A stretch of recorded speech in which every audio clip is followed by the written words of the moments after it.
तो बच्चों 2 यूनिट हो गए, अब तीसरे यूनिट की बारी। तो चलो तीसरे यूनिट की कहानी शुरू करते हैं। उससे पहले याद रखना चैनल को लाइक सब्सक्राइब करना बिल्कुल ना भूलें। नया चैनल है, आपका अपना चैनल है और आप ही के लिए बनाया गया है क्योंकि आप ही को इस सब्जेक्ट की रिक्वायरमेंट थी सीएसजी द्वारा, तो इसीलिए नाम रख दिया इकोनॉमिक्स बाय सीएसजी। 227 सब्सक्राइबर्स हैं। एक लॉन्ग शॉट एम कर रहा हूं कि जब तक ये मैराथन खत्म होगा और कल 20 तारीख जब तक इस पे सब इको का कंटेंट करा के खत्म करूंगा, इस चैनल को एक लॉन्ग शॉट देता हूं कि लेट्स ट्राई, ठीक है, कि 20 तारीख के दिन के 12 बजे रात तक, जब तक 20 तारीख खत्म नहीं होती, 20 तारीख की रात के 12 बजे तक 12 AM तक, let's target to take this channel to 1000 subscribers. चलो देखते हैं होता है कि नहीं। एक दिन में मोनेटाइजेशन हिट कर देंगे मेरे 1000 सब्सक्राइबर, देखते हैं होता है कि नहीं। लॉन्ग शॉट टारगेट है हम लोग के लिए। तो ये भी लॉन्ग शॉट था ना कि रात भर बैठ के मैराथन करा तो दिया था। अभी भी आप बज रहे हैं 5:49 AM, 5:50 AM हो रहा है सुबह का। और अब अपने यूनिट नंबर 3, जो एक्चुअली में आईसीआई नाम देता है यूनिट नंबर 1 बट है यूनिट नंबर 3, उसमें चलते हैं theory of demand and supply. अब ये जो टॉपिक है, ये टॉपिक आपको रिलेटिवली थोड़ा इजी लगेगा क्योंकि आपने 11वीं में या कहीं भी देखो, एक बच्चे ने जब भी इकोनॉमिक्स पढ़ा है ना, उसने डिमांड और सप्लाई तो पढ़ा है। मतलब ये एक ऐसी चीज है, पूरी दुनिया डिमांड और सप्लाई पे चल रही है। आपने डिमांड किया, मैंने सप्लाई किया। आपने चैनल डिमांड किया, आपने इको का मैराथन डिमांड किया, आपने डिमांड किया, हमने सप्लाई किया। सिंपल सी बात है। और ये मैं ही ऊपर चढ़ के जा रहा हूं। चलिए, सो the law of demand and elasticity of demand, इसका यूनिट नंबर 1 है। एक्चुअली बात क्या है, चैप्टर के बाद यूनिट है। तो चैप्टर नंबर 1 के अंदर 2 यूनिट थे। अब चैप्टर नंबर 2 के अंदर हमारा ये पहला यूनिट है, law of demand and elasticity of demand. चलिए शुरू करते हैं। सर सबसे पहली बात एक चीज से शुरू करते हैं बिना कोई टाइम वेस्ट किए कि डिमांड का मतलब क्या होता है। सर जब आप डिमांड बचपन में पढ़े थे और उससे जो डिमांड आज पढ़ रहे हो, क्या उसमें कुछ चेंज है? नहीं, चेंज कुछ नहीं है। बस एक चीज सत्य में आ गई है जो शायद पहले आपको नहीं बताया जाता था। जैसे पहले आपको बोलता था डिमांड का मतलब है डिजायर प्लस परचेजिंग पावर, लेकिन सच ये है डिमांड का मतलब सिर्फ डिजायर और परचेजिंग पावर नहीं होती। डिमांड का मतलब होता है desire plus purchasing power plus willingness to spend money to buy that property. आज की डेट में मेरे पास एमजी हेक्टर खरीदने के पैसे हैं, मेरे पास एमजी हेक्टर खरीदने का मन है, लेकिन मैं कंजूस हूं, मेरे को ना पैसे खर्चा नहीं करने। तो तुम एक बताओ, एमजी हेक्टर का जो सप्लायर है उसको क्या मेरे से फर्क पड़ता है? उसके लिए क्या मैं डिमांड का पार्ट हूं? बिल्कुल नहीं हूं। आज की डेट में आप जो डिमांड पढ़ते हो, क्योंकि आप बिजनेस के पॉइंट ऑफ व्यू से पढ़ रहे हो, तो आप सिर्फ डिमांड नहीं पढ़ते, आप पढ़ते हो effective demand. Sir effective demand मतलब क्या है पता है? इफेक्टिव डिमांड वो डिमांड होती है जो सप्लायर के लिए सेल बन सकती है, that is known as effective demand. तो इफेक्टिव डिमांड में 3 कंपोनेंट होते हैं, डिजायर, मींस टू परचेज जिसको परचेजिंग पावर बोलते हैं, और willingness to use this means for purchase, और मैं पैसा खर्चा करना चाहता हूं। अब डिमांड क्या होती है? डिमांड ना, अब डिमांड एक आदमी की, जो जैसे हम लोग डिमांड में क्वांटिटी डिमांडेड वर्ड यूज करते हैं। Sir what do you mean by quantity demanded? Quantity demanded का मतलब होता है कि प्राइस पेमेंट करके मैं कितना सामान खरीदना चाहता हूं, ठीक है? प्राइस पेमेंट करके मैं कितना परमाणु खरीदना चाहता हूं, ठीक है? प्राइस पेमेंट करके मैं कितना सामान खरीदना चाहता हूं, that is known as quantity demanded. अब यहां पर एक चीज याद रखना, इकोनॉमिक्स में 2 तरह के कॉन्सेप्ट चलते हैं। ये पहला एमसीक्यू है। एक होता है स्टॉक, एक होता है फ्लो। जब भी कोई चीज हम लोग पीरियड ऑफ टाइम में मेजर करते हैं और वो चीजें चेंज होती रहती हैं, जैसे कि आपकी हाइट, जैसे कि आपका वेट, जैसे कि आपका बैंक बैलेंस, ये सारी चीजें समय के साथ चेंज होती हैं, तो उस चीज को हम लोग फ्लो कॉन्सेप्ट बोलते हैं। जैसे डिमांड भी एक पीरियड ऑफ टाइम से हमेशा मेजर होती है। अब जितना इंटरनेट मेरे को आज से 2 साल पहले लगता था, उससे ज्यादा अब इंटरनेट रिक्वायरमेंट है। आज से 2 साल पहले मेरे घर में वाईफाई नहीं था, अब है। तो quantity demanded is always a flow concept because it is always referred to a period of time and it changes over a period of time. पर कौन सी ऐसी चीजें जो डिमांड को डिटरमाइन करती हैं, इनको ही बोला जाता है डिटर्मिनेंट्स ऑफ डिमांड। देखो भैया, एग्जाम में ना ज्यादा टाइम इन पर वेस्ट मत करना, लॉजिक सबका पता होना चाहिए कि क्या होती है ये चीजें। जैसे पहली चीज आती है प्राइस ऑफ अ कमोडिटी। अब एक चीज समझा देता हूं मैं आपको, यहीं पर लॉ ऑफ डिमांड बता देता हूं। देखिए, एक है law of demand. Law of demand एक लॉ है, इसके आगे लॉ लगा है, मतलब लॉ मतलब गुप्ता जी, लॉ मतलब सीएस जी, तो ये एक लॉ है। अब कोई भी चीज जब लॉ होती है ना, इसका मतलब होता है कि इसकी यूनिवर्सल एप्लीकेबिलिटी है। एकदम सच बात है, इसकी यूनिवर्सल एप्लीकेबिलिटी है। लॉ ऑफ डिमांड क्या बोलती है कि प्राइस ऑफ अ कमोडिटी, अगर प्राइस ऑफ अ कमोडिटी अगर इंक्रीज होता है तो उसकी वजह से जो डिमांड की क्वांटिटी है वो डिक्रीज करेगी, और अगर price of a commodity decrease होता है तो उससे डिमांड की कमोडिटी इंक्रीज करेगी। मतलब बेसिकली जो लॉ ऑफ डिमांड है वो आपको बताता क्या है, प्राइस का effect on demand. Mind you, ये आपको प्राइस का इफेक्ट बताता है on demand. It is a unilateral, ठीक है, या जिसको बोलते हैं वन साइडेड रिलेशनशिप ओनली, या एक और वर्ड यूज करते हैं यूनिडायरेक्शनल। मतलब ये आपको प्राइस का इफेक्ट डिमांड पे बताता है। ये जरूर बताता है कि अगर प्राइस बढ़ा तो डिमांड गिरेगा, या प्राइस गिरा तो डिमांड बढ़ेगा, लेकिन ये आपको ये नहीं बताता कि डिमांड का क्या इफेक्ट होगा प्राइस पर। मतलब ये आपको ये वाला हिस्सा नहीं बता रहा, माइंड यू, ये आपको बेटा ये वाला हिस्सा नहीं बता रहा, ये आपको सिर्फ ये वाला बता रहा। मतलब प्राइस का इफेक्ट ऑन डिमांड बताता है जब other factors affecting demand are constant, affecting demand are constant। Sir ये कौन से हैं अदर फैक्टर्स? बेटा ये अदर फैक्टर्स कुछ नहीं है, ये अदर फैक्टर्स वही हैं जो डिमांड को इफेक्ट करते हैं, ठीक है, प्राइस के अलावा। उन सबको ये क्या बोलता है कि उन सबको कांस्टेंट रखिए। अब ऐसा क्यों रखा गया पता है? क्योंकि जब भी इकोनॉमिक्स में दो वेरिएबल के बीच में, इनको वेरिएबल ही तो बोलते हैं प्राइस और डिमांड, दो वेरिएबल के बीच में रिलेशनशिप समझनी होती है ना, तो बाकी सबको आप साइलेंट कर देते हैं। ऐसे फॉर एग्जांपल टीचर क्लास में पढ़ा रहा है और उसको कोई अनोइंग सा साउंड आ रहा है, तो वो क्या बोलता है पूरे क्लास को? पिन ड्रॉप साइलेंस, सबको बंद करवा देता है, चुप करवा देता है, तब वो फोकस करता है कि वो आवाज कहां से आ रही है। तो सेम चीज है, डिमांड को प्राइस से फर्क पड़ता है, तो पहले तो सारे अदर फैक्टर्स को चुप करा के कोना में बैठाना पड़ेगा ना, तभी तो प्राइस का इफेक्ट समझ पाएंगे डिमांड पर क्या है। That is known as the law of demand, unilateral in nature. और इसको पता है कौन सा सिंस ये यूनिलैटरल है ना, इसीलिए इसको क्वालिटेटिव स्टेटमेंट बोलते हैं। कौन सा स्टेटमेंट? क्वालिटेटिव स्टेटमेंट, ठीक है। क्वालिटेटिव क्यों? क्योंकि ये सिर्फ एक क्वालिटी बता रहा है डिमांड की, कि अगर प्राइस बढ़ा तो डिमांड गिरेगा, और अगर प्राइस गिरा तो डिमांड बढ़ेगा। तो आप एक ऐसा कह सकते हो, प्राइस के साथ डिमांड का इनवर्स रिलेशनशिप है। इस इनवर्स रिलेशनशिप का और भी नाम है, इस इनवर्स रिलेशनशिप का नाम नेगेटिव रिलेशन भी है। अब सर एमसीक्यू कहां से आता है? ये जो ऊपर यूनिडायरेक्शनल बोला है ना, ऊपर ये जो यूनिडायरेक्शनल बोला है और ये जो क्वांटिटेटिव स्टेटमेंट बोला है, यही दोनों एमसीक्यू हैं यहां से, ठीक है। तो इसके साथ मैंने लॉ ऑफ डिमांड निपटा दिया। नेक्स्ट सर, जब प्राइस ऑफ रिलेटेड कमोडिटी, अब इसमें एक चीज नोटिस करना, डिटर्मिनेंट क्या है? रिलेटेड कमोडिटी का प्राइस। मतलब यहां पर हम लोग रिलेटेड कमोडिटी के प्राइस को चेंज करेंगे और उसका इंपैक्ट अपने डिमांड पर देखेंगे। उसकी डिमांड नहीं देखनी है, दूसरे के घर में नहीं झांकना है, उसके प्राइस से अपनी डिमांड को देखना है। तो रिलेटेड गुड्स दो तरीके के होते हैं बेटा, एक होता है कॉम्प्लीमेंट्री, एक होता है कंपीटिंग। कंपीटिंग का दूसरा नाम सब्स्टिट्यूट है। कॉम्प्लीमेंट्री मतलब हम साथ साथ हैं, ठीक है, हम साथ साथ हैं, मतलब जैसे दो सामान जिसको साथ साथ यूज किया जाता है, ठीक है। For example car and petrol, ठीक है, पेट्रोल कार और पेट्रोल, डीजल कार और डीजल, ठीक है, ये कॉम्प्लीमेंट्री है। सब्स्टिट्यूट गुड्स क्या है? Petrol car and diesel car are substitute. समझे? Petrol car and diesel car are substitute, petrol and petrol car are complementary, diesel and diesel car are complementary. क्योंकि diesel car में petrol नहीं डाल सकते बेटा, कभी कार डाल के देखना, इतना काला धुआं निकलेगा तुम्हारा जिंदगी काला हो जाएगा, ठीक है, तुम्हारा जिंदगी में अंधकार छा जाएगा। अच्छा, इन दोनों के बीच में सर थोड़ा रिलेशन भी बता दीजिए। बिल्कुल सर, एक है, अरे बाबा, एक है सर कॉम्प्लीमेंट्री, कॉम्प्लीमेंट्री, और एक है सर सब्स्टिट्यूट। सुन लीजिएगा ध्यान से, ठीक है, एक है कॉम्प्लीमेंट्री, एक है सब्स्टिट्यूट। सर थोड़ी देर के लिए मान लेते हैं पेट्रोल कार और डीजल कार, ठीक है। हमारा प्रोडक्ट कौन सा है? हमारा प्रोडक्ट ये है, ओन प्रोडक्ट, हम लोग डीजल कार बनाते हैं, ठीक है।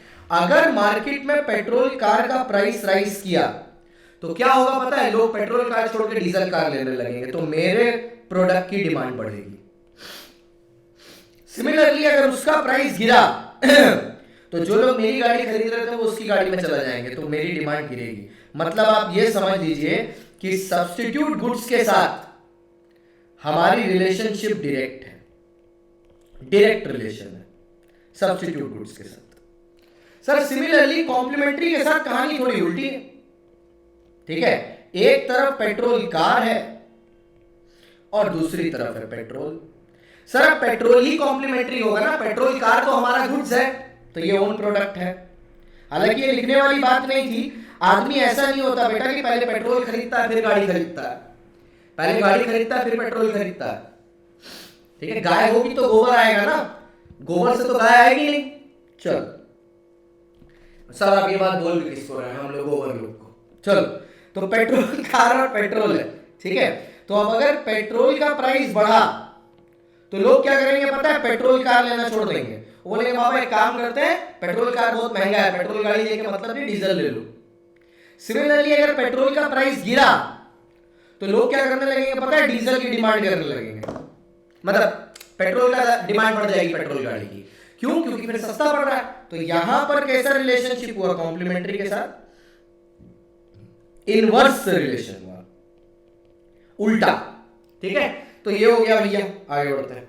Disposable income of the consumer. भाई यहां पर एक बात समझना, डिस्पोजेबल इनकम का मतलब क्या होता है, income after payment of taxes, after tax payment.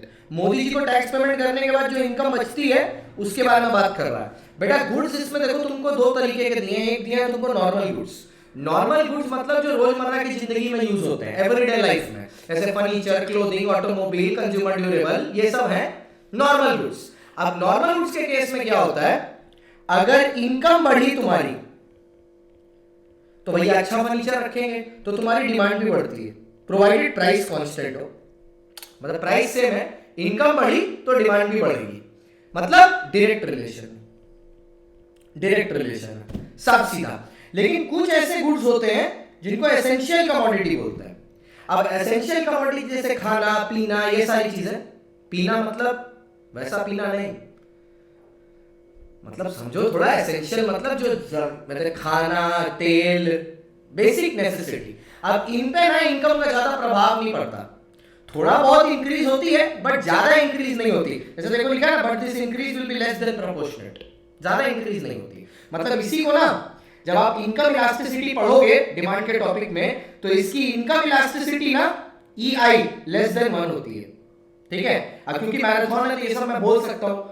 Normal goods के केस में E is equal to 1 होगा, income elastic E is equal to 1 होगा, जितनी इनकम बढ़ेगी उतनी डिमांड बढ़ेगी।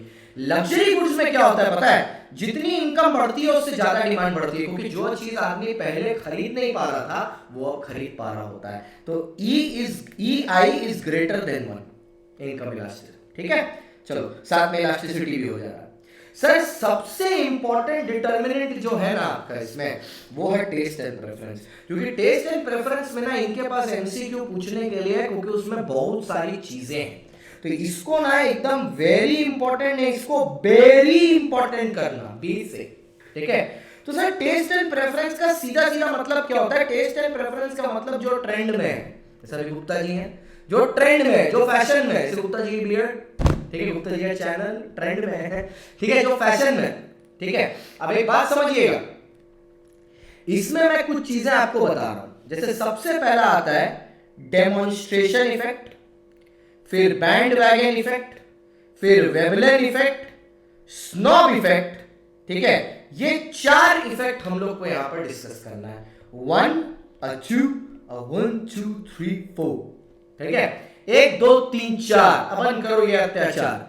तो सर ये 4 तरह के गुड्स हैं, मतलब 4 तरह के इफेक्ट हैं, इनको देखते हैं। अब इनमें 1 2 आदमियों के नाम आएंगे, तो जाके वो जो पहली वाली स्लाइड बनाई थी उसमें डाल देंगे। देखो जैसे डेमोन्स्ट्रेशन इफेक्ट, सबसे पहले ये टर्म कॉइन किसने किया था, जेम्स डन्सनबेरी। डी से डेमोन्स्ट्रेशन, डी से डन्सनबेरी, ठीक है, डी से डेमोन्स्ट्रेशन, और मैं प्यार से बुलाता हूं डीजे भैया ने निकाला था, जेम्स डन्सनबेरी। चलो लिख लेते हैं, चलिए डेमोन्स्ट्रेशन इफेक्ट जेम्स डन्सनबेरी।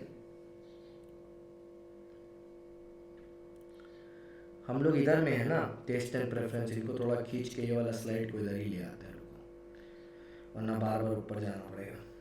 नीचे आओ नीचे आओ नीचे आओ गुप्ता जी, नीचे आओ, चलो नीचे चलो। हाँ चलो, जो मन करे सो प्राण दे, जो मन करे सो प्राण दे, नहीं तो सर्वशक्तिमान है। अच्छा, अब कौन है इसमें भैया? Demonstration effect, demonstration effect. तो डेमोन्स्ट्रेशन इफेक्ट में कौन आएगा भैया? सबसे पहले कौन आएगा? किसका नाम बोला मैंने? जेम्स डनसेनबेरी, डनसेनबेरी। ठीक है, एमसीक्यू के लिए ये है, आप प्रिपेयर बस कर लेना, एग्जाम सेंटर पर घुसने से पहले देख लेना। तो डेमोन्स्ट्रेशन इफेक्ट बेसिकली है क्या? ठीक है, डेमोन्स्ट्रेशन दूसरे के डेमो को देख के कॉपी करना, दूसरे के डेमो को देखकर कॉपी करना। ठीक है, मैंने कुछ देखा, मेरे को पसंद आ गया, मेरे को चाहिए। ठीक है, emulate the behaviour of the other, emulate the consumption behaviour of the other. उसके पास है, मेरे को भी चाहिए। ऐसे बच्चे होते हैं, ऐसे बच्चे होते हैं, मम्मी उसके पास वो खिलौना है, मेरे को भी चाहिए। बस demonstration effect. Next, bandwagon effect. ठीक है, बैंडवैगन इफेक्ट। बैंडवैगन इफेक्ट क्या है? Demand for a commodity is increase due to the fact that others are also consuming the same commodity। यहां क्या है? लोग ये कर रहे हैं तो मैं भी करूंगा। बैंडवैगन इफेक्ट, क्योंकि लोग वो चीज खरीद रहे हैं, वो ट्रेंड में चल रहा है, वो फैशनेबल है, वो स्टाइलिश है, तो मैं भी करूंगा। जैसे bandwagon effect is beard, B से बैंडवैगन, बी से बियर्ड, डी से डेमोन्स्ट्रेशन, डी से डेमो। ठीक है, तो बैंडवैगन से हो गया आपका बियर्ड।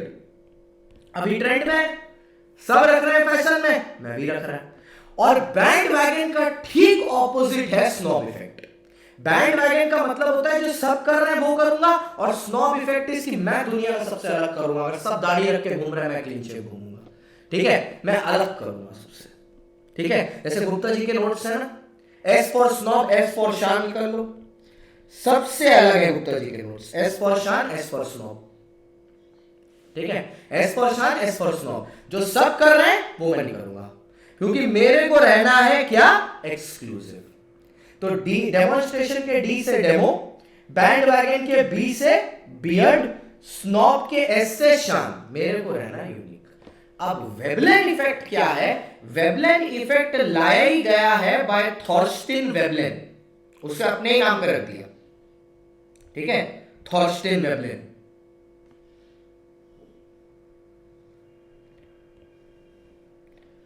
थॉर्स्टेन वेबलेन, उसने अपने ही नाम पे रख दिया वेबलेन इफेक्ट। वेबलेन इफेक्ट उसने अपने ही नाम पे रख दिया। 1, 2, 3 और 4।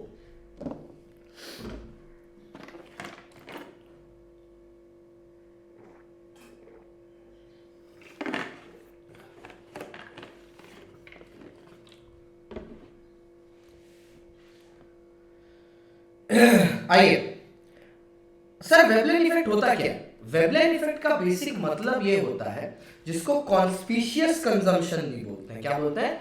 Conspicuous consumption. Sir, Veblen effect का मतलब ये होता है, लोग इसको सिर्फ इसलिए कंज्यूम करते हैं क्योंकि उनको मार्केट में एक स्टेटस दिखाना है, एक स्टेटस सिंबल दिखाना है। ठीक है, मतलब इस चीज की नीड नहीं है, बट मार्केट में ऐसा दिखाना है कि नहीं भैया हमको तो ये चाहिए। ठीक है, मतलब ये जैसे डायमंड जितना एक्सपेंसिव होगा उतना लोग खरीदेंगे। तो सर, स्नॉब और वेबलेन में फर्क क्या है? फर्क है प्राइस पे। स्नॉब यूनिक हो सकता है, जरूरी नहीं है प्राइसलेस हो। जैसे फॉर एग्जांपल, जिस दुनिया में सब कोई स्मार्टफोन यूज कर रहा है टच स्क्रीन वाला, उसमें मैं अगर नोकिया 3315 यूज करूं तो मेरे अंदर स्नॉब तो है बट वेबलेन नहीं है। समझे? स्नॉब तो है लेकिन वेबलेन नहीं है। तो snob is just a wish to say unique. Unique तो आप कैसे भी हो सकते हो, उसके लिए जरूरी थोड़ी ना है कि आपके पास एक्सपेंसिव चीज होनी चाहिए। वो तो आप नॉन एक्सपेंसिव चीज लेके भी हो सकते हो, करेक्ट। वो बस यूनिक होनी चाहिए। ओके चलो, अब बाकी सारे पॉइंट्स इजी हैं, जैसे कंज्यूमर एक्सपेक्टेशन। अब देखो, कंज्यूमर अगर सोच रहा है कि फ्यूचर में किसी चीज का प्राइस बढ़ेगा, तो वो क्या करेगा ना, प्रेजेंट में सेम प्राइस पर भी अपनी डिमांड को बढ़ा लेगा, बाद में महंगा मिलेगा, इससे चाबी खरीद। इसी तरह अगर उसको लगता है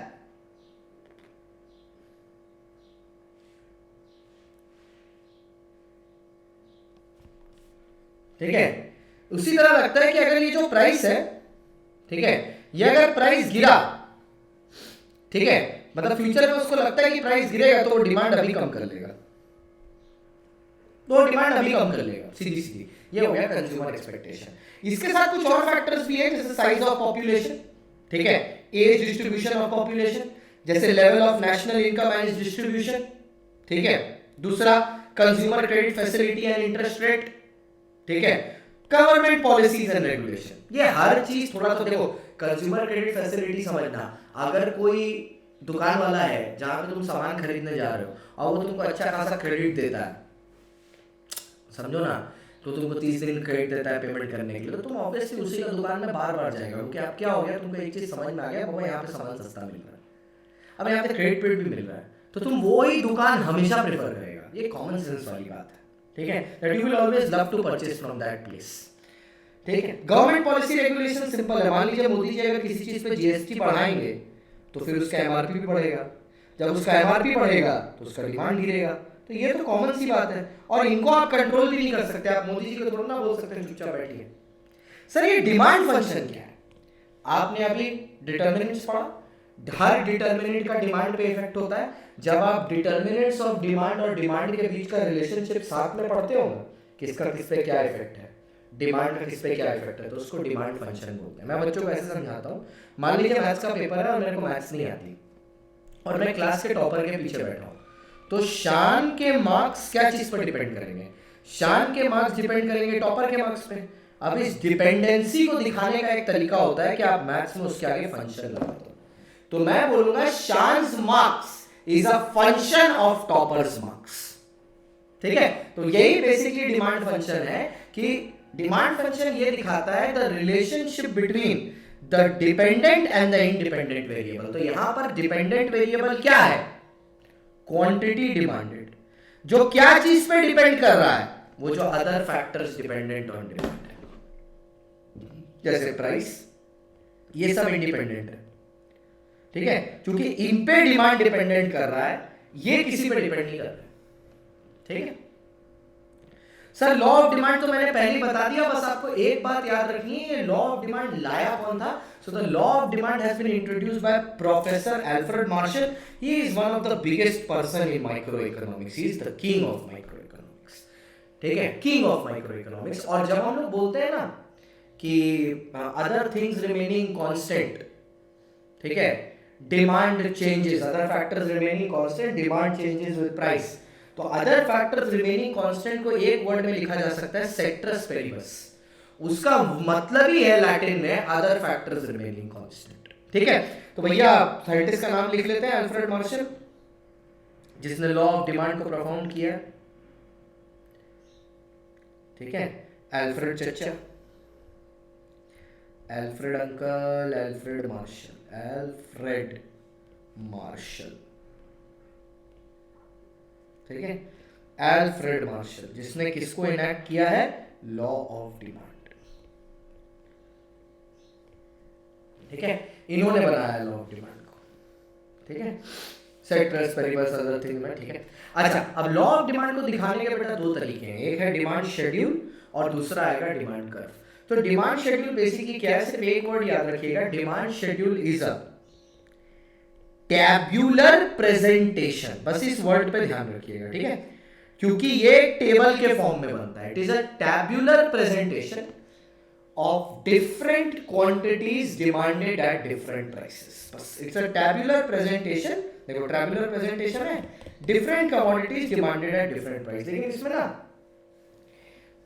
एक इंस्टीट्यूट की बेवकूफी दिखती है मेरे को, ठीक है, इन्होंने लिखा है कि जब प्राइस 60 है तो 0 है, चलो ठीक है, बट मेरे को ये समझ में नहीं आया, जब प्राइस 0 है तो अगला सिर्फ 12 का आइसक्रीम लेगा। अरे पागला है क्या? अगर फ्री है ना तो मैं सब उठा लूंगा, आधा खाऊंगा आधा बेच दूंगा, कुछ भी फालतू का एग्जाम्पल बना देता है। अरे यही खत्म कर देता, नहीं भसड़ मचानी है इनको, आखिरी तक लेके जाएंगे, ठीक है। अच्छा, आप ये जो देख रहे हो ना, ये इंडिविजुअल बायर के लिए बना हुआ है, एक आदमी के लिए, तो इसको आईडीएस बोलते हैं, इंडिविजुअल डिमांड शेड्यूल। यही अगर ऑल बायर्स के लिए बनता है तो इसको एमडीएस बोल देते हैं, इंडिविजुअल डिमांड शेड्यूल के समेशन को, इंडिविजुअल डिमांड शेड्यूल के हॉरिजॉन्टल समेशन को, मतलब स्ट्रेट लाइन एडिशन को, हॉरिजॉन्टल समेशन को एमडीएस बोलते हैं, एमडीएस। सर अब आता है डिमांड कर्व, अब फिर एक वर्ड, ग्राफिकल प्रेजेंटेशन, ठीक है।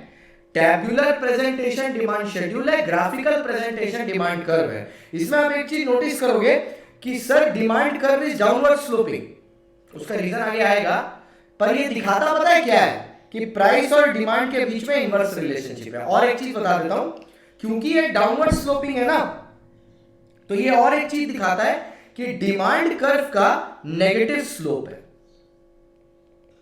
ठीक है, डिमांड कर्व का नेगेटिव स्लोप है। सर नेगेटिव स्लोप मतलब क्योंकि ये डाउनवर्ड मूव कर रहा है। सर हमें कैसे पता चला नेगेटिव है? बेटा जब भी आप कोई चीज की स्लोप निकालते हो ना, तो वो होता है change in Y axis, change in Y axis by change in X axis, क्योंकि y जो चेंज होता है उसी की वजह से x में चेंज आता है। तो y तो यहां पर हम लोग प्राइस प्लॉट कर रहे हैं, तो हमें तो पता है कि अगर प्राइस इंक्रीज हुआ तो डिमांड डिक्रीज करेगी, तो नीचे नेगेटिव, ठीक है, तो नीचे नेगेटिव है तो उससे भी स्लोप नेगेटिव। या अगर प्राइस डिक्रीज किया और डिमांड इंक्रीज किया तो ऊपर नेगेटिव, तो आना तो स्लोप नेगेटिव ही है under any circumstances. That is why demand is downward sloping and it is a negative slope curve, ठीक है। और यही चीज देखो यहां पर इन्होंने लिखी है, बट लिखने का तरीका इतना बेवकूफ जैसा है कि बच्चा समझ ही नहीं पाएगा कि ये क्या है। उन्होंने लिखा minus delta P by delta Q, अरे ऐसे थोड़ी ना लिखते हैं।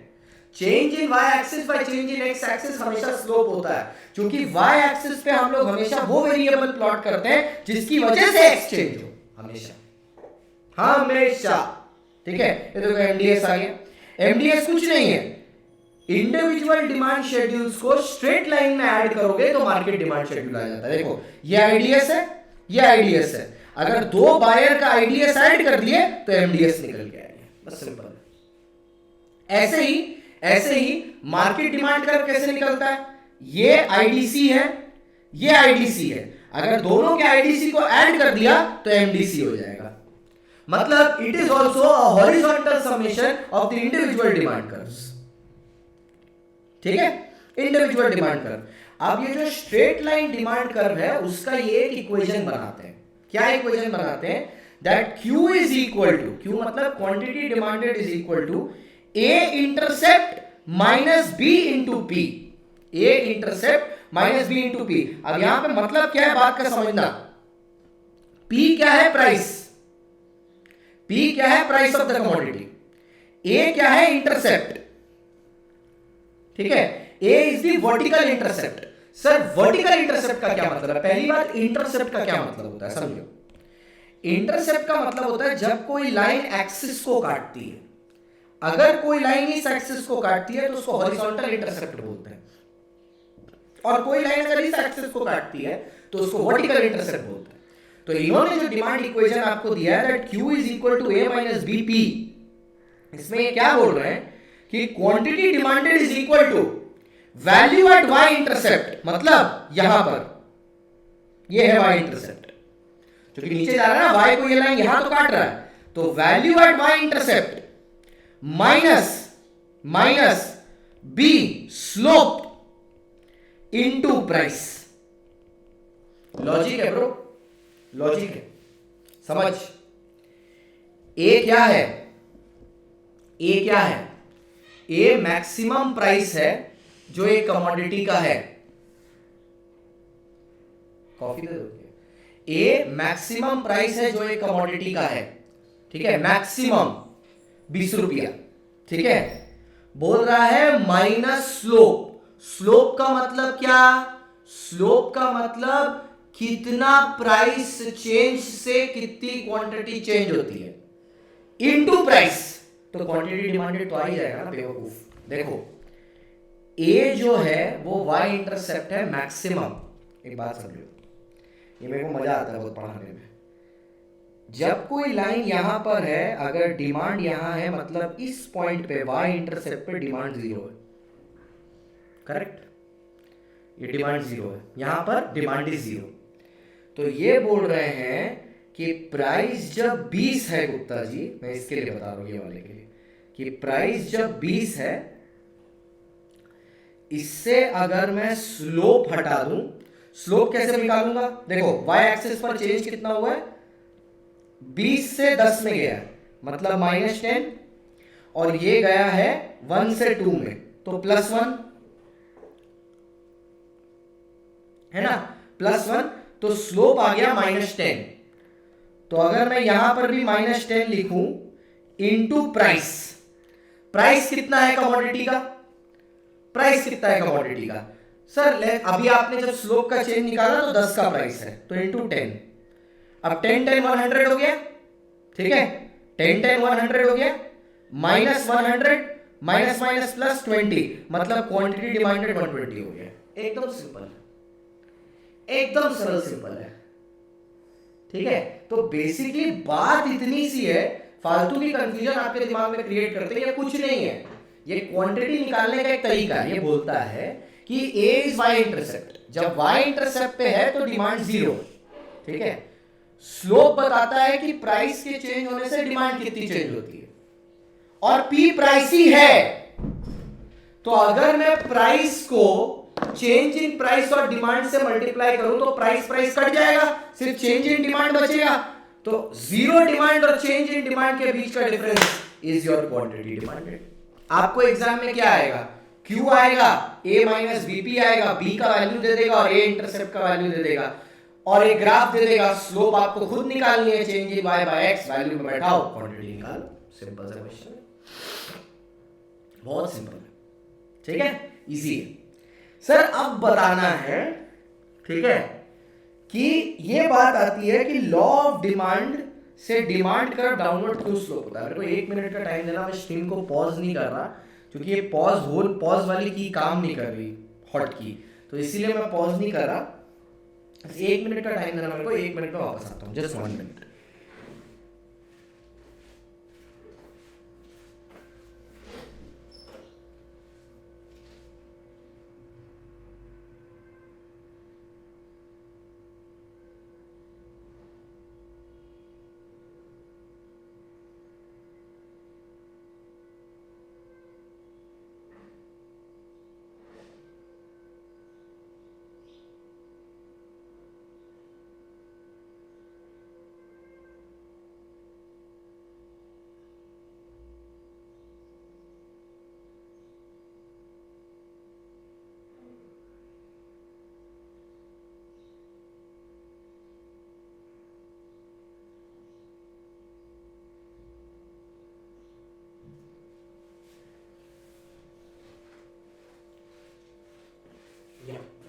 Let's resume.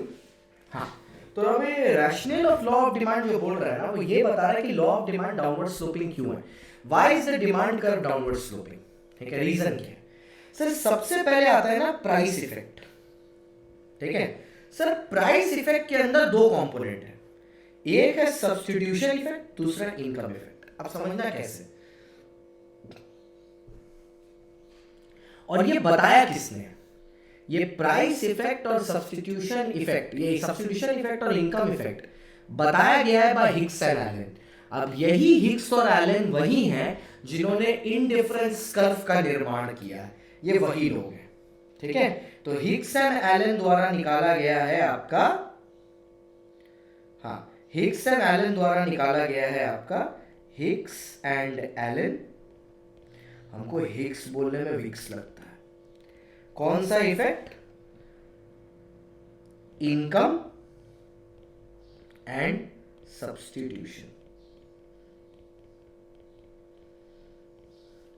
Income and substitution effect. ठीक है, आइए तो सर ये सब्स्टिट्यूशन इफेक्ट होता क्या है?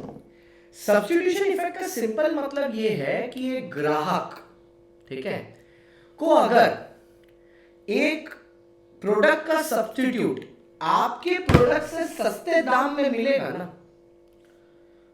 तो वो आपके प्रोडक्ट को सब्स्टिट्यूट कर देगा।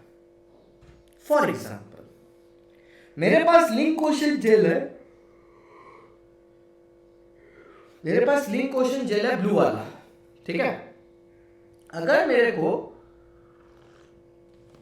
मार्केट में एक नया ब्रांड आ जाए, let's say German ocean jail से कुछ आ जाए, और वो 4 रुपए में बिके ना, और वो एकदम एग्जैक्टली उसकी इंक वैसी हो, राइटिंग वैसी हो जैसी लिंक ओशन है, मैं तुरंत लिंक ओशन जेल को रिप्लेस कर दूंगा,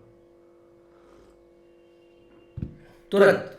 देखो लिखता है, when price of a commodity falls, the price ratio between items change and it becomes relatively cheap than other commodity. Assuming that prices of all other commodity remain the same, it induces the consumer to substitute the commodity whose price has fallen for the other commodities which have now become relatively expensive. तुरंत substitute कर देगा वो। The result is that total demand of the commodity whose price has fallen increases, क्योंकि सब consumer उधर shift हो जाता है। This is called substitution effect। कुछ नहीं है substitution effect, महंगे को सस्ते से रिप्लेस करना, लेकिन ये तब होगा पॉसिबल, हर केस में नहीं होगा, जब गुड्स एकदम क्लोज सब्स्टिट्यूट हो, ठीक है, कॉस्ट ऑफ स्विचिंग बहुत ही कम हो, मतलब ऐसा ना हो कि उस सामान को इंप्लीमेंट करने के लिए और ज्यादा खर्चा करना पड़ रहा है, वैसी चीज ना हो, एंड ठीक है, इनकन्वीनियंस कुछ भी नहीं होना चाहिए शिफ्टिंग, मतलब ऐसा नहीं है कि दूसरा सामान लेने के लिए हमको 4 किलोमीटर घर से दूर चल के जाना पड़ रहा है, ठीक है, वो वाला हिसाब नहीं है बाबा, वो वाला हिसाब बिल्कुल नहीं है कि वो करने के लिए वो घर से 4 किलोमीटर दूर चल के चले जाना पड़ रहा है, वो नहीं होना चाहिए। अगर जो बच्चे मेरे से लॉ पढ़ते हैं उनको दिख गया सीसीआई बन गया एक्रोनिम फिर से, यही लियन का भी एक्रोनिम था अगर आपको याद हो, सीसीआई। तो सी से क्लोज सब्स्टिट्यूट, सी से कॉस्ट ऑफ स्विचिंग लो होना चाहिए, और आई से इनकन्वीनियंस नहीं होनी चाहिए। फिर आता है सर इनकम इफेक्ट। देखो भैया इनकम इफेक्ट बहुत सिंपल है, income effect means increase in real income of the consumer. कैसे होगा ये? किसी प्रोडक्ट का दाम 20,000 रुपए है, ठीक है, मेरे पास अभी 15,000 रुपए की इनकम है, तो क्या मेरी इस प्रोडक्ट की डिमांड है? बिल्कुल नहीं। होता क्या है, प्रोडक्ट का डिमांड अभी भी 20,000 ही होता है, लेकिन कंपनी मेरे को इंक्रीमेंट देके 25,000 रुपए मेरी सैलरी कर देती है, अब मेरी इस प्रोडक्ट के लिए डिमांड आ गई है।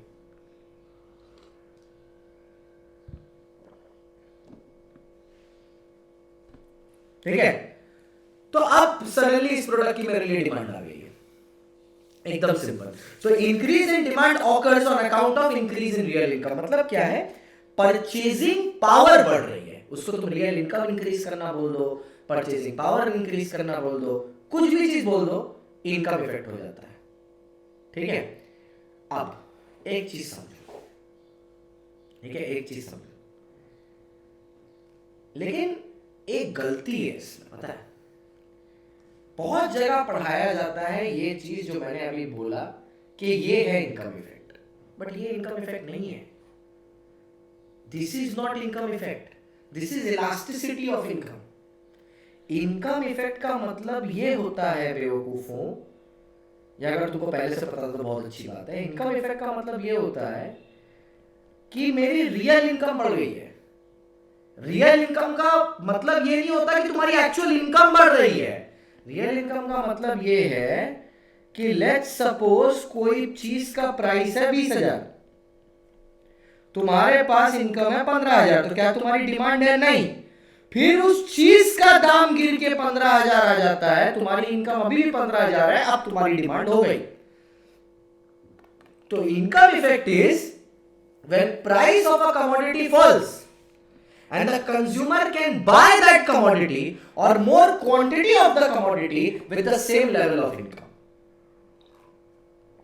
This is known as a real income. अब तुम समझो ये प्राइस इफेक्ट कैसे होगा। सब्स्टिट्यूशन इफेक्ट भी बोल रहा है सस्ती चीज खरीदेंगे, महंगी चीज छोड़ेंगे। इनकम इफेक्ट बोल रहा है कि जैसे ही मेरी रियल इनकम बढ़ेगी, क्योंकि किसी चीज का प्राइस बढ़ा, प्राइस गिरा, उस चीज को और ज्यादा खरीदेंगे। देखो दोनों की ही वजह से, प्राइस गिरने की वजह से दोनों की ही डिमांड बढ़ रही है, तो दोनों डिमांड कर्व को नीचे की तरफ खींचते हैं. That is one of the reasons why the demand curve is downward sloping. Substitution effect भी डिमांड कर्व को डाउनवर्ड खींच रहा है, ठीक है, क्योंकि वो दूसरे गुड की डिमांड बढ़ा रहा है, उसकी डिमांड नीचे जा रही है, और इनकम इफेक्ट में भी सेम हो रहा है. आदमी वही गुड ज्यादा खरीदेगा, उसकी भी डिमांड कर्व नीचे खींच के लेके जा रहा है. सो टोटल में डिमांड इंक्रीजेस. नेक्स्ट, दूसरा point, utility maximising behaviour of consumer. इसको बोलते हैं ना, इसको बोलते हैं यूटिलिटी मैक्सिमाइजेशन. ये आएगा थ्योरी ऑफ कंज्यूमर बिहेवियर में, यूटिलिटी मैक्सिमाइजेशन. सर ये क्या है सर यूटिलिटी मैक्सिमाइजेशन का बताता है. कंज्यूमर जो होता है ना, कंज्यूमर जो होता है, रैशनल कंज्यूमर जिसको बोलते हैं, उसका ना कोई भी सामान को कंज्यूम करते करते यूटिलिटी गिरने लगता है, सेटिस्फैक्शन कम मिलता है उसको किसी सामान यूज करने पर. तो अगर एज अ सेलर मैं चाहता हूं वो सामान वो ज्यादा खरीदे ना, तो मेरे को उसका प्राइस गिराना पड़ता है.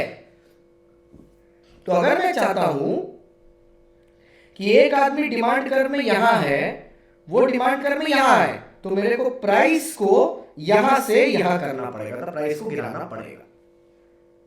And there is no other way out. एक लौता वे यही है कि आपको प्राइस को कम करना पड़ेगा.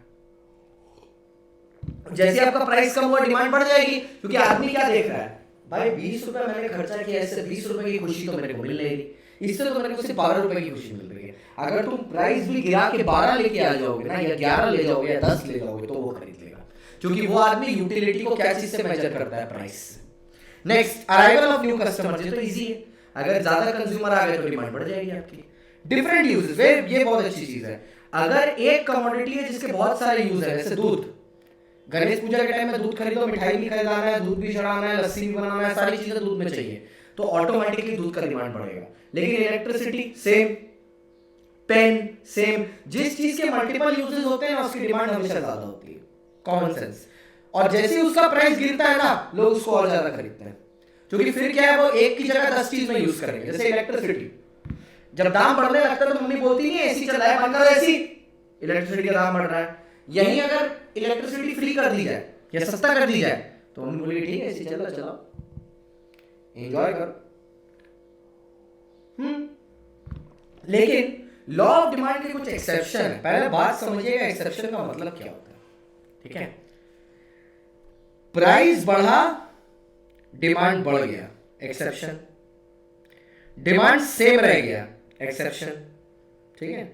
या प्राइस गिरा और डिमांड गिर गया, या डिमांड सेम रह गया, ये होते हैं एक्सेप्शन. मतलब unusual behaviour of law of demand. सबसे पहला कॉन्स्पिशियस गुड्स, जिसको वेबलेट गुड्स बोलते हैं.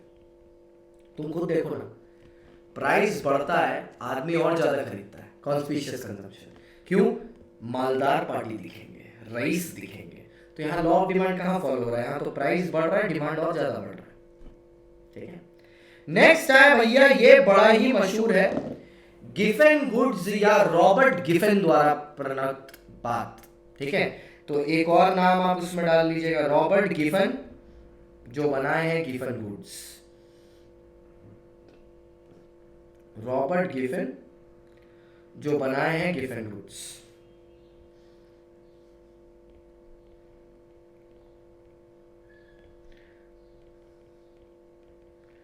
जो बनाए हैं क्या, गिफेन गुड्स.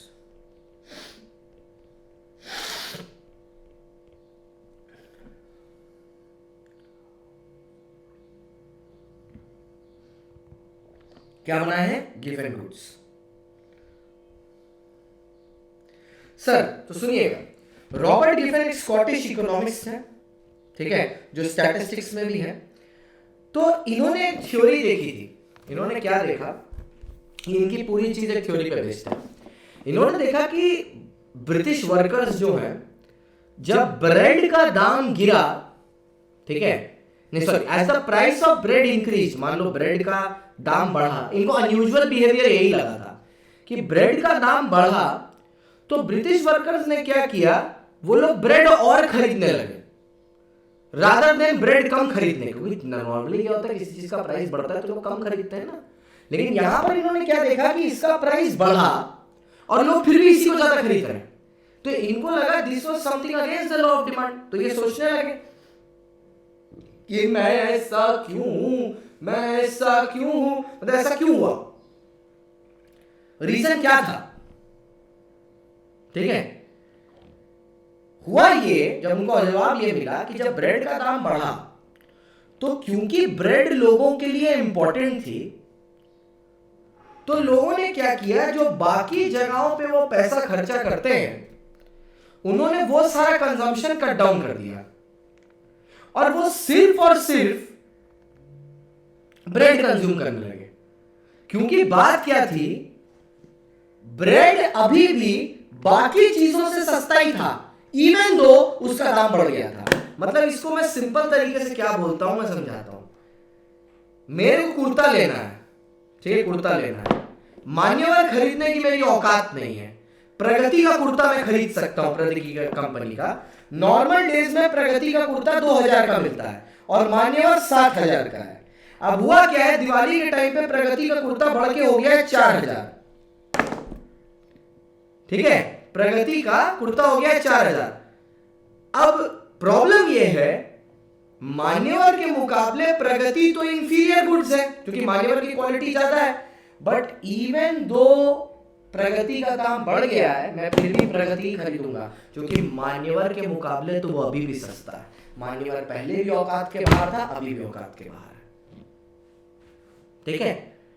तो ऐसे गुड्स जिसमें प्राइस बढ़ता है तो डिमांड बढ़ती है, आर नोन एज गिवन गुड्स। जनरली ये गुड्स इंफीरियर होते हैं, ठीक है, और इनका कोई क्लोज सब्स्टिट्यूट नहीं होता मार्केट में, वरना तो सब्स्टिट्यूट ही खरीद लेते, ठीक है। और इनका कंज्यूमर के बजट में काफी बड़ा हिस्सा होता है, तभी तो कंज्यूमर इनको छोड़ नहीं पाता, इनको लेना ही पड़ता है, ठीक है। इससे एक चीज याद रखना, ठीक है, हर इंफीरियर गुड्स गिवन गुड्स है, बट हर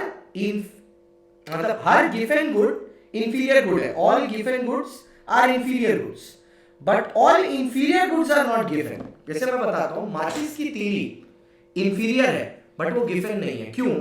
क्योंकि उसमें ये वाला एलिमेंट मिसिंग होगा, a substantial place in the consumers budget. आपको 3 चीजें गिवन बनाती हैं, 3 चीजें, ठीक है, आपको गिवन बनाती है। पहला, जब आपका प्राइस बढ़ रहा है तो आपकी डिमांड बढ़ रही है। दूसरा, गिवन आइडेंटिफाई कैसे करते हैं? दूसरा, आपके मार्केट में कोई क्लोज सब्स्टिट्यूट नहीं है। और तीसरा, आप कंज्यूमर के बजट का लार्ज हिस्सा होल्ड करते हैं।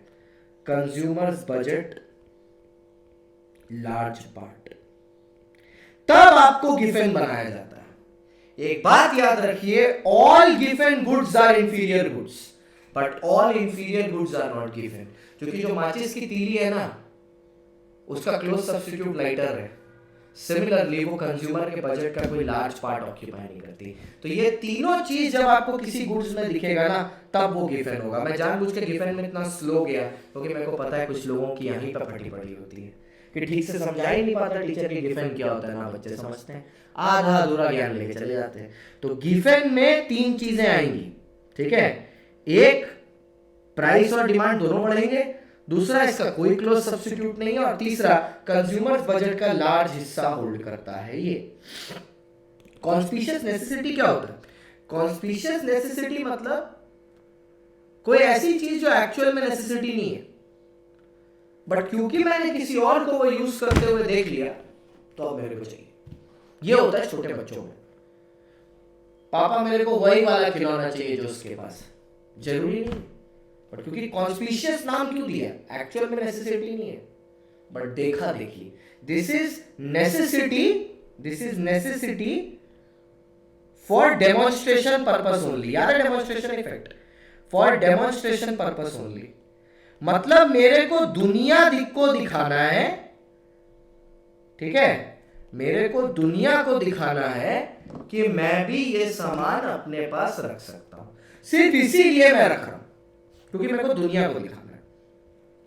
सर फिर फ्यूचर एक्सपेक्टेशन ऑफ प्राइसेस मैं पहले ही बता चुका हूं, उसके अगेंस्ट है। Next, incomplete information and irrational behaviour. कुछ ये बेकार, कभी कभी कुछ लोग होते हैं वो गधे होते हैं और गधों का कोई इलाज नहीं है। उनको अगर वो खोजे तो कहीं और पे सस्ते दाम में मिल जाएगी, लेकिन उनको मार्केट से कोई लेना देना नहीं, जहां दाम देखते खरीद लेते हैं गधे। Next, demand for necessary. Sir ये जो डिमांड होती है ना फॉर नेसेसरी या नेसेसिटी गुड्स के लिए, या जो भी आप बोलना चाहो, ठीक है, ये डिमांड फॉर नेसेसिटी या नेसेसिटी गुड्स, यहां पर people consume minimum quantity of necessary commodity, minimum. ठीक है, अब यहां पर डिमांड क्या है, नेसेसिटीज के केस में प्राइस कितना भी बढ़ जाए, अब दवा चाहिए तो चाहिए, जिंदा रहने के लिए अगर दवा चाहिए तो चाहिए, आप उसको एक्सक्यूज थोड़ी ना कर सकते हैं। और last but not the least, speculative. Market में बिटकॉइन का रेट बढ़ रहा है, धीरे धीरे बढ़ रहा है, मैं खरीद लेता है, किस चाह में, फ्यूचर में और बढ़ेगा तब बेचेगा, स्पेक्यूलेटिव गुड्स।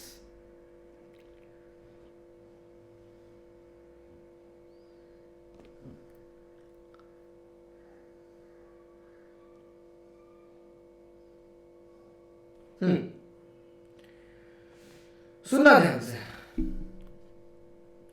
दो चीजें हैं बेटा, और इलास्टिसिटी पे अलग वीडियो बनेगा अपना, ठीक है, इलास्टिसिटी पे अपना अलग वीडियो बनेगा। दो चीजें हैं, एक है change in quantity demanded,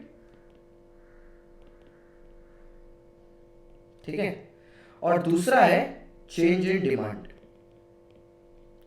sir change in quantity demanded कब होता है, when law of demand applies, that is price ऊपर नीचे होता है जिसकी वजह से डिमांड नीचे ऊपर होता है, other factors constant, other factors constant. ये कब ऑकर करता है, when other factors change, other factors change, law of demand does not apply, does not apply। law of demand का कोई रोल ही नहीं होता है, law of demand does not apply and price is constant। ठीक है,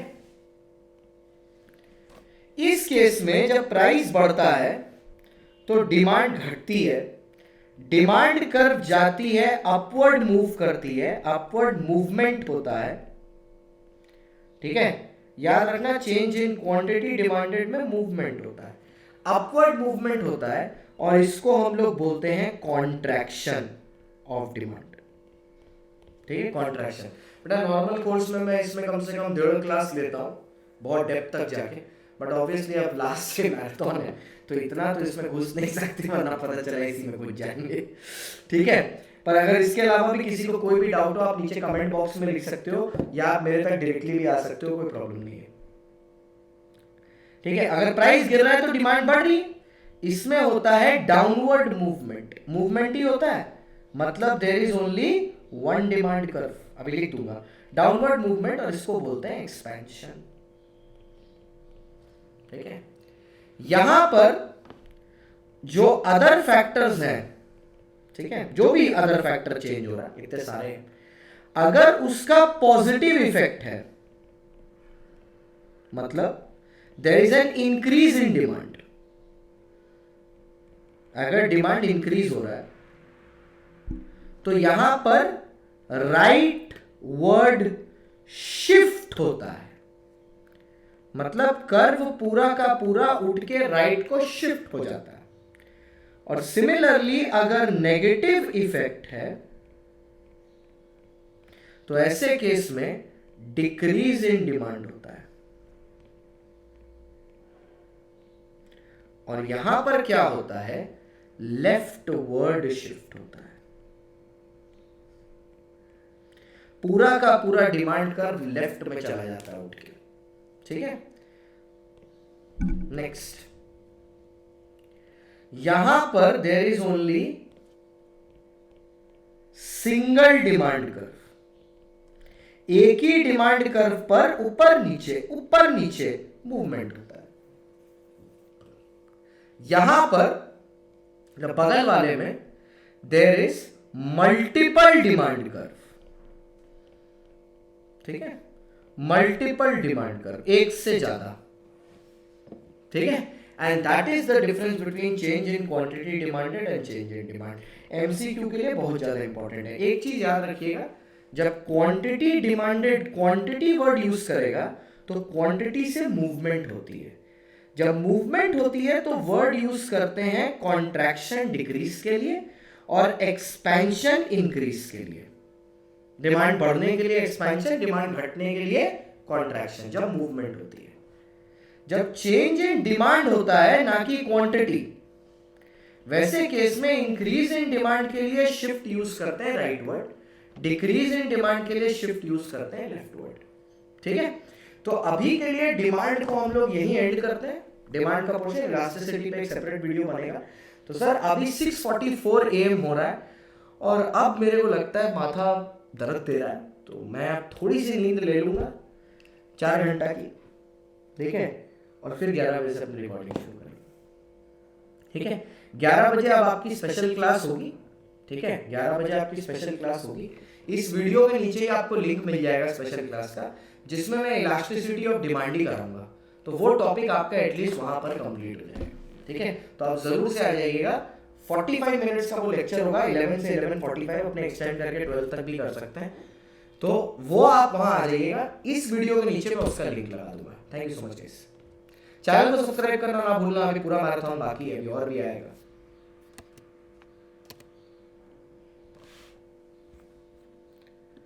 अरे एंड हो जा।